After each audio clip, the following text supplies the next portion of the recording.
sabemos efetivamente dessa nova classe trabalhadora. Uma classe social não é um dado fixo, definido apenas pelas determinações econômicas, mas ela é um sujeito social e político, moral e cultural que age, se constitui, interpreta a si mesma e se transforma por meio da luta de classes. Ela é uma praxis, ou como escreveu E.P. Thompson, um fazer-se histórico.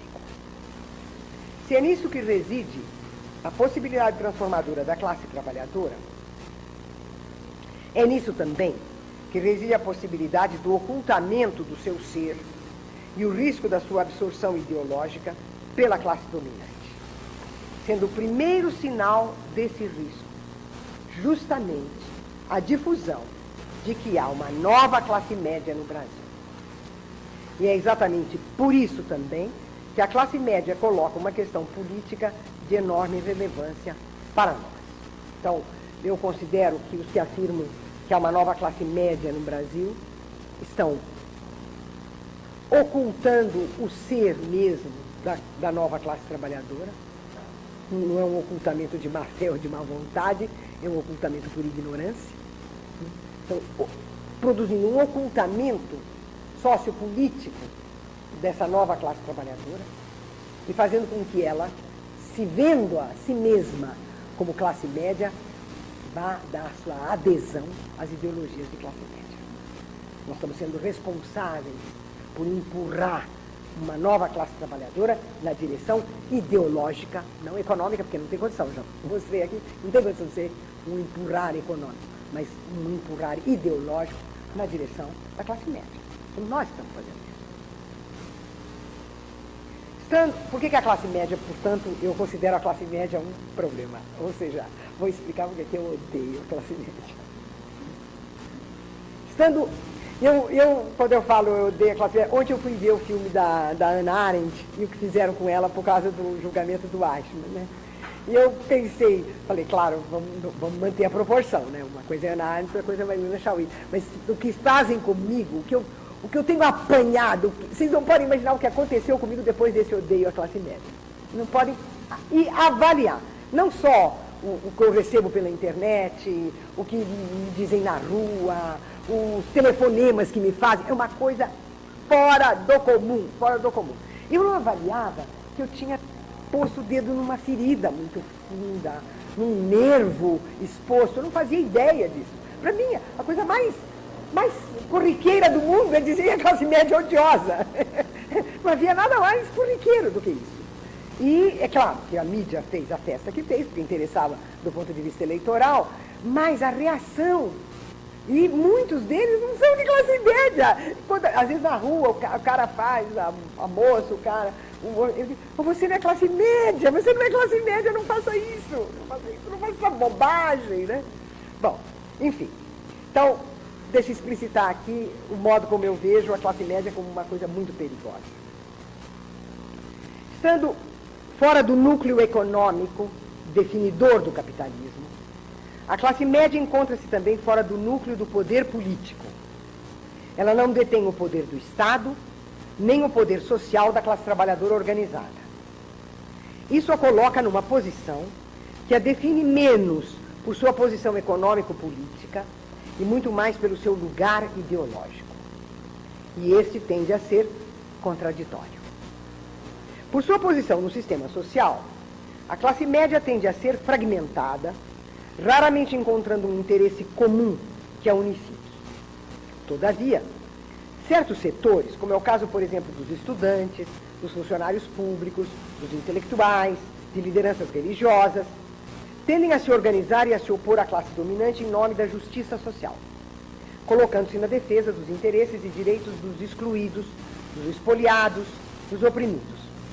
Numa palavra, tendem para a esquerda, e via de regra, para a extrema esquerda e o voluntarismo. No entanto, essa configuração é contrabalançada por outra, exatamente oposta, fragmentada, perpassada pelo individualismo competitivo, desprovida de um referencial social e econômico sólido e claro, A classe média tende a alimentar o imaginário da ordem e da segurança, porque, em decorrência de sua fragmentação e de sua instabilidade, o seu imaginário é povoado por um sonho e por um pesadelo.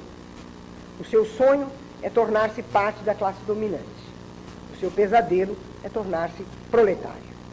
Para que o sonho se realize e o pesadelo não se concretize, é preciso ordem e segurança.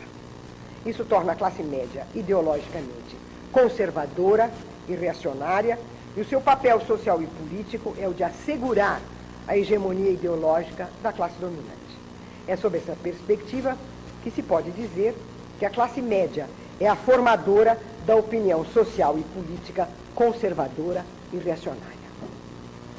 Cabe ainda particularizar a classe média brasileira, que além dos traços anteriores, é também determinada pela estrutura autoritária da sociedade brasileira, que é marcada pelo predomínio do espaço privado sobre o público e fortemente hierarquizada em todos os seus aspectos. Nela, as relações sociais e intersubjetivas são sempre realizadas como relação entre um superior que manda e um inferior que obedece. Sabe com quem está falando? Essa é a marca, né, da nossa forma de sociabilidade.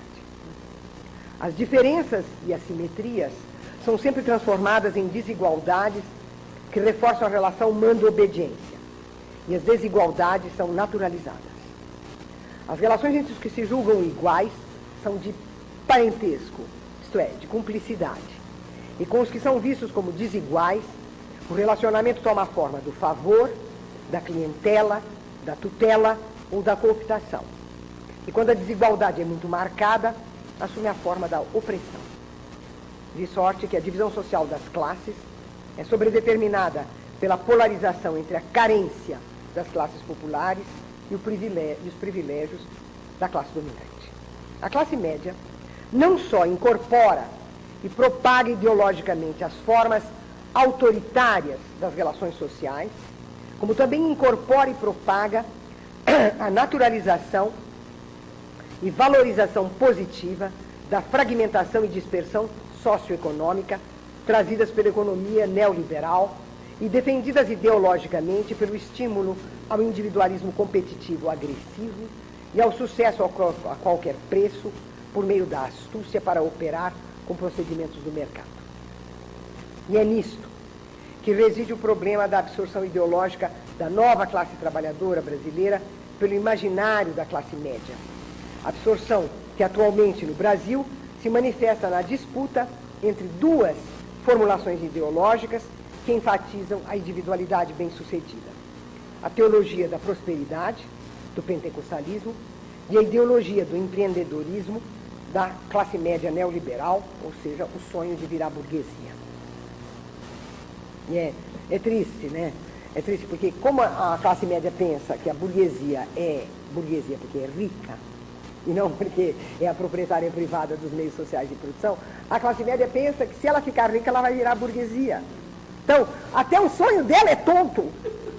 Né? Não é que o pesadelo dela é uma tragédia, mas o sonho dela é tonto, porque ela nunca vai se tornar burguesia, a menos que ela se torne proprietária privada dos meios sociais de produção. Né? Então, e é nisso que reside o problema da absorção ideológica, então, da nova classe trabalhadora brasileira, porque a classe média neoliberal, né, tem o sonho de virar burguesia. Em outras palavras, visto que a nova classe trabalhadora brasileira se constitui no interior do momento neoliberal do capitalismo, nada impede que, não tendo ainda criado formas de organização e de expressão pública, ela se torne propensa a aderir ao individualismo competitivo e agressivo difundido pela classe média. Ou seja, que ela possa aderir ao modo de aparecer do social como conjunto heterogêneo de indivíduos e interesses particulares em competição. E ela própria é levada a acreditar que faz parte de uma nova classe média brasileira. Isso é uma tragédia. Essa crença é reforçada por sua entrada no consumo de massa.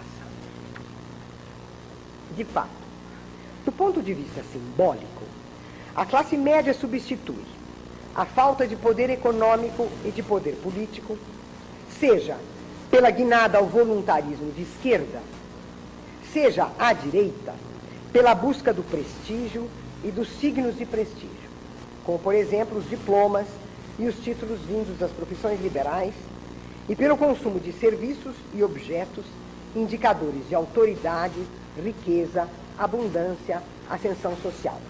A casa no bairro Nobre, com 4 suítes. Agora, eu vi uma propaganda formidável, porque além de ter do bairro ser nobre, eu acho interessantíssima a ideia de bairro nobre, né? O que poderia ser no mundo burguês um bairro nobre? Bom, então, o bairro nobre, além de ser o bairro nobre, de ter 4 suítes e 5 garagens, haja corredor de ônibus, né? 5 garagens. Agora tem uma coisa nova que eu acabei de escutar no rádio. Tem, não sei se é varanda ou sacada, acho que é varanda. Varanda gourmet. É espaço gourmet. É uma varandinha que tem uma churrasqueirinha.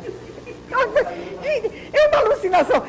Vocês sabem, quando a gente lê o Flaubert, Bouvard e Pécuchet, a gente pensa, bom, a estupidez humana, a tolice humana, a bestice humana, né, chegou no limite. O Flaubert captou isso, não chegou no limite. Precisa ver a classe média brasileira para ter uma ideia de como a tolice não é ilimitada, a tolice.